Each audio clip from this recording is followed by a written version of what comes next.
Hello and welcome back to another episode of Mind, Money, Soul. And today we're going to basically be talking about the emotional and the practical and the psychological sides of sticking to a budget or a spending plan.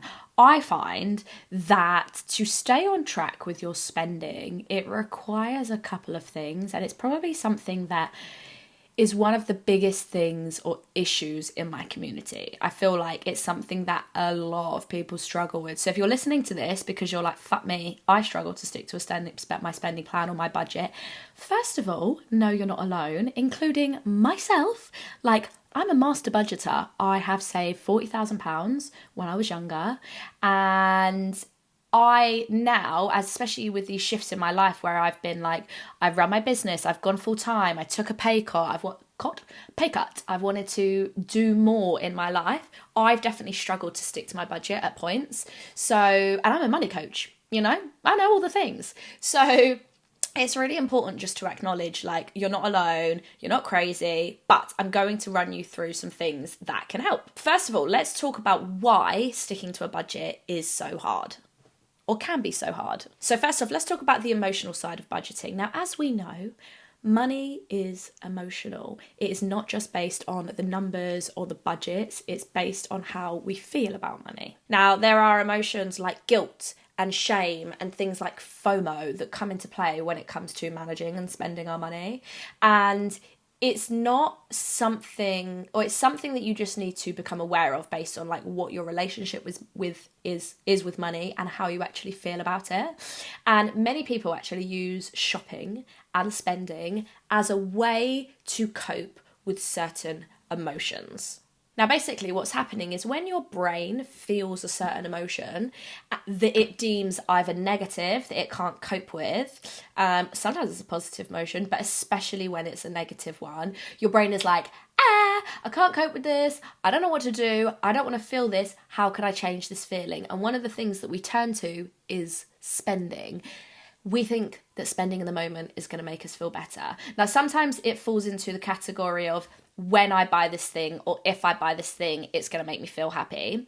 And then sometimes it falls into the category of like, I want to feel different. And I know, obviously this is all subconscious, I know that when I spend money, I get a little dopamine rush, I get a little like hormonal release, I feel good. And even though it might not make us feel good in the long run because it fucks up our budget, in that moment it feels good. And it's essentially a way of running away from our emotions. So that's how like the emotional side of spending and relationship to your money can actually make you overspend.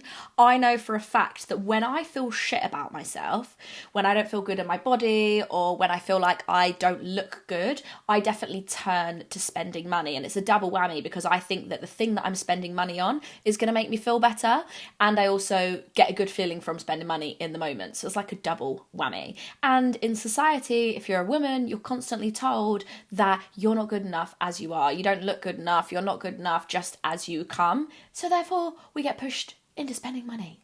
So that's the kind of like emotional side of it. And then you have the psychological trap, which is this idea of instant gratification. Now, we live in a world where instant gratification is everywhere. You go to Amazon, you can get a delivery next day. You whatever you're buying online, it can come straight away. Everything is quick and fast and dirty. Fast food, fast this, fast that, quick delivery, all of that. You wanted to watch a DVD, you got to go down to Blockbusters and you've got to rent it out, or you'd have to go to the shop and buy something. But now we can literally click our fingers, tap our card, tap something online, and it comes straight away.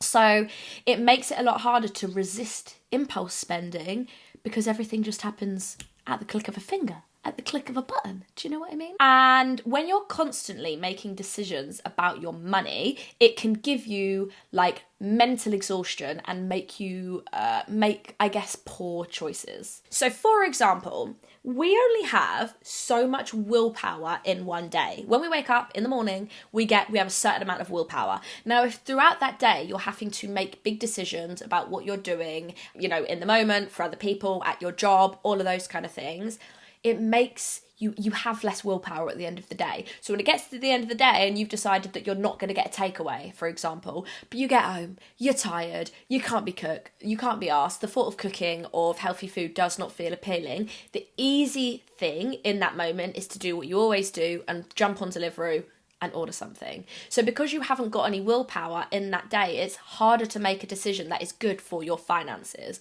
So the book, James Clear, the Habits book, where he talks about make your habits easy, make them, I can't even remember the rest of them, but the make it easy one is really, really important. Making it easy. Why? Because you don't have any willpower at the end of the day, because you've had to use it all up and you're tired. So of course you're going to then make a decision with your money, which means that you end up spending more than you actually want to. Now the truth is, a budget will bring up a lot of feelings about sacrifice and compromise, but in actual fact, a budget is the thing that gives you the freedom to do what you want with your money in the long run. And this is why it's really important to work past those emotional and those psychological traps so that we can use a budget to our advantage. We're going to talk about the 4 practical steps and tips for sticking to a budget, and then we're going to talk about the 4 emotional tips. So first off, let's start with the practical tips. Number 1 is to set realistic but flexible goals. When your budget is too strict, that is where you end up slipping up. So it needs to be both realistic but flexible for it to be successful. So it's really important to create small but attainable goals within your budgeting. So I've spoken about this before, but if you set a budget whereby there is no room for fun, there is no room for play, there is no room for the things that you usually spend money on, you are going to slip up. It's a little bit like when you go on a diet and you say, right, I'm feeling really good and I'm ready to like cut out carbs and cut out all fats, and then your diet is so boring that one day you just end up binging. You end up doing that with your finances as well. So what you want to do is make small attainable goals within that budget. Have a little bit of money for fun, have a little bit of money for self-care, have a little bit of money for takeaway. It doesn't mean that a majority of your budget has to go towards that, but it's also you knowing that you want to be able to live and enjoy your life, and there needs to be some of that factored into your budget. And if it's already factored in, you're more likely to stick to it than if you give yourself nothing and then one day you end up just going crazy. So create small attainable goals within your budget that work towards your lifestyle, knowing that you're going to spend money on those things anyway, but at least you factored it in and you're not going to shame yourself when you accidentally end up spending money on it. Okay, number 2 is to automate and to simplify. One of the best ways to become successful with your budgeting is to literally automate things like your bills and your direct debits and your spending money so that you don't have to think about it. It allows you to plan ahead and be very organised with your finances without the emotional part getting involved. Now, I like to split my finances down into different bank accounts, but essentially what I recommend is having one main bank account where all your money comes in and all of your bills go out, and then you have a spending account, saving account, and an investing account. Now, what you do is, if you're a 9-to-5er or you know exactly how much you get paid every month, this is a little bit easier. But essentially, know what money you need for your fixed bills and for your like living costs, and leave that within your main bank account. And then whatever is left over is split between spending, saving, and investing. Now, when you decide within your budget how much you want to spend for the month, so your disposable, like discretionary income, automate that and move it into a bank account specifically just for spending. So set yourself up with like a budget with an allowance for the month that is for spending outside of bills and outside of saving and investing that you know you have to stick to. Now, the great thing that when you have this in a separate account is that's all your brain needs to focus on. Your number one focus is making sure that you stick to just spending that amount of money and no more. You don't have to worry you've accidentally spent your bills money. You don't have to worry that you haven't saved or invested or cleared off your debt, because all of that is taken care of for you and it's automated on the day that you get paid. So that is one of the quickest and easiest ways to stick to a budget and to set yourself up for success. Okay, number 3 is about tracking your spending regularly.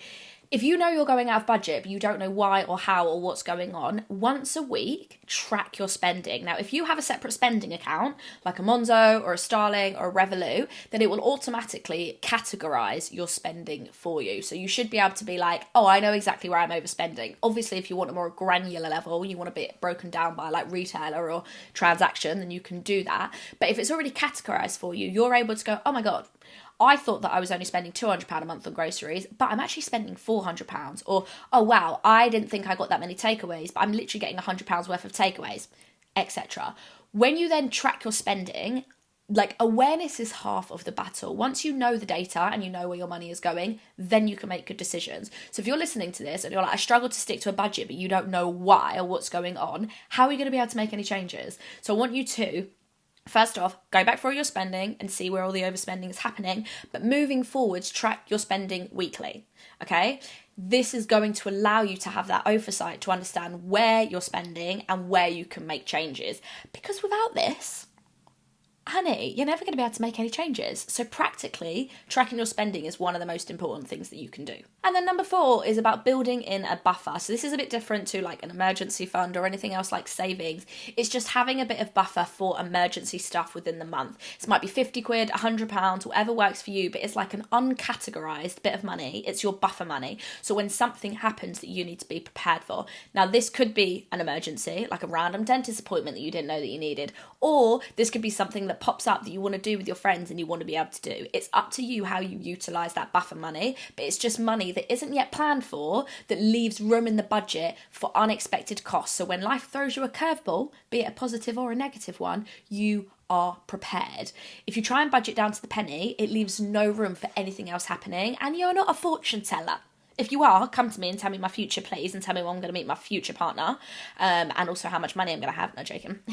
But yeah, if you, the key thing here is to build in a buffer to your spreadsheet, budget, blah, blah, blah, spending planner, whatever it's called.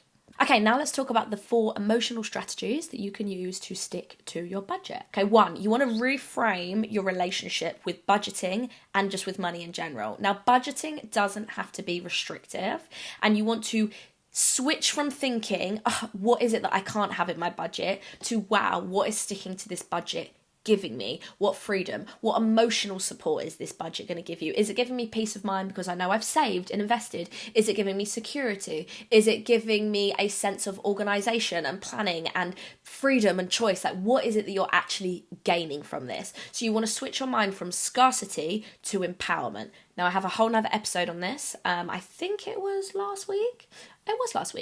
Called Breaking Free from Scarcity Mindset, How to Unlock Abundance and Wealth. But basically, you want to shift your mindset from lack to abundance, looking at your budget as something that's creating abundance and space for you, not taking away from you. Okay, number 2 is to understand your own spending triggers. So once you know your emotional spending triggers and what it is that causes you to spend unexpectedly or impulsively, you can start to make conscious choices instead of reactive ones. Now, a lot of the time, this overspending happens accidentally. It's subconscious, it's reactive. But when you get to know what's going on, why you make those choices, why you're doing it, and what triggers you, you can then actually make a plan around those triggers. Is it like emotional, like stress or boredom or fear or loneliness? Or is it societal? So like sales and marketing or social pressure and FOMO. Like, find out what it is that pushes you to spend money that you kind of hadn't planned to, and then you can find a way how to course correct and like kind of create a plan around that thing. So for example, when I feel stressed, I nearly choked on my own spit. When I feel stressed, instead of spending money, I fill in the blank. When I feel bored, instead of spending money, I fill in the blank. Or when I feel FOMO, how do I manage this? What are your rules around FOMO? And how strongly are you connected to your goals, which is actually the next one, so I won't ruin it. But essentially, once you know this, you can create a kind of like trigger plan. So let's talk about number 3, which is having a strong connection to your goals. So essentially, without knowing what you're working towards, you are going to aimlessly go through the month without any kind of emotional reason to stick to a budget. So what is your big happy goal? What is it you're working to? Why are you saving? Why are you investing? Why are you clearing debt? Like, what is your why with money? And that is going to help you stick to the budget, because it means that you know that you're not going to dip into your savings. You're actually going to put money to investments. You won't overspend, but you have to have a strong connection. And so if you're listening to this and you're like, I don't have a why, that's what I want you to work on. What is your why, darling? What is your why? Why do you wake up? Why do you go make money? If you just say to pay your bills, I'm going to punch you in the face, because dream bigger, please. But really get connected to your emotional reason for being good with your money. And then number 4 is reward yourself without breaking the budget. So I want you to celebrate the small wins without breaking the bank. Now, I am a big believer in like rewarding yourself with little small treats throughout the month. And that's because partly it gives you that little dopamine hit that you want. It makes you feel like you're enjoying your money, but it allows you to still stick to your budget. So this could literally be £20 a month. in the budget, which is a £5 coffee treat, or you add it all up and at the end of the month you spend £20 or something. I'm just giving an example, but what is it that you are treating yourself with within your budget to say, yay, I'm proud of myself, I'm looking after my money, I'm doing all of these things, and I'm getting something good off the back of it. If your entire budget is boring, just necessity stuff, and you have no treats involved, boo, because your brain is going to be like, I just want a little treat, and you don't have to fight against it, because you've already factored it into the budget. And if your money goes towards something like a spa treatment or a day out or an experience, you're actually getting those good hormones that help you feel better, which in turn helps you be better with your money and your money management, which helps you in the long run. So it's kind of like this process, which is just like, it's a good self-fulfilling prophecy, do you know what I mean? Okay, so let's just round up and talk about what are the long-term benefits of sticking to a budget. There are 3. Number 1 is building financial confidence. The more you stick to your budget, the more confident you become with managing your money. So when you're consistent with your money and your good money management, you build trust with yourself, which shows that you are capable, and it helps you believe that you are capable of doing something, which in turn allows you to be better at managing your money. So it kind of becomes this big upward spiral, which means that you end up exerting behaviours that are better for your relationship with money, which in turn helps you get better with money, and it continues to strengthen that confidence. So it's kind of like the small little actions all add up over time. Okay, then you have freedom of your own time. Now, when you are good with your money and you're in control of your money, you can make choices from a place of freedom, not fear. Sticking to a budget creates financial freedom in the long run. Financial freedom comes from growing your money in savings and investments so that over time you don't have to swap your time for money because your money is making money and you're getting towards financial independence. You can only do that A, with a budget, B, when you know what's going on with your money, and C, when you actually then put money aside for those things. It all comes down to being able to stick to a budget. Obviously, there's another element of making more money, but that is a whole nother topic. But specifically, no matter how much money you make, you still need a spending plan because that allows you to maximise the opportunities within your finances. My big happy goal, as all of you know, is to be able to travel and work. But to do that, I want to have a certain amount in savings, I want to have a certain amount in investments, and I want a certain amount in cash flow. But my savings and investments pot are only going to grow if I know what's going on with my money and if I put those things away. If I just am like cracking on every month and I don't really know what's going on, I don't have a budget, I'm not going to be able to do it. And then finally, one of the reasons why it's so good to be able to stick to a spending plan and the impact that that has long term is the link to your abundance mindset. The more that you have oversight of what is going on with your money, the more ability you have to attract and be able to actually acknowledge those opportunities for bigger things in your life. And budgeting is a key part of cultivating an abundance mindset. I really do believe that. So that brings us round to the end of this episode. I hope you enjoyed it. Please do share this with anybody who needs it. And I hope you all have an amazing week. And I will see you next week. Mwah!